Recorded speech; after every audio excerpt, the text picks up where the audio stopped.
So ayan no mga ka-viewers, ipakita ko po sa inyo yung bushing na nilagay ko yan. Bago napalitan na po yan no. So chassis bushing no. Kasi bago pa yan yung kanya, yung swing arm bushing niya. So ito pala yung nilagay ko no.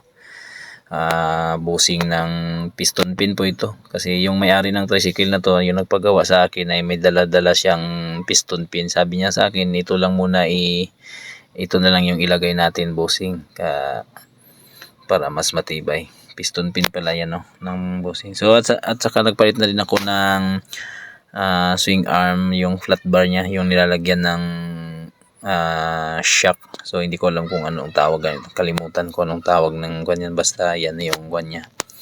So repair pala itong swing arm na to no. So sinong gusto magpa-repair dyan, so PM lang po mga ka-viewers. So ganito po siya kakapal mga ka-viewers no. So ayan no.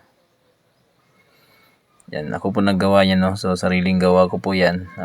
Bumili po ako sa junk shop ng flat bar at saka ginaya ko lang kasi may pattern din ako ng ganyan.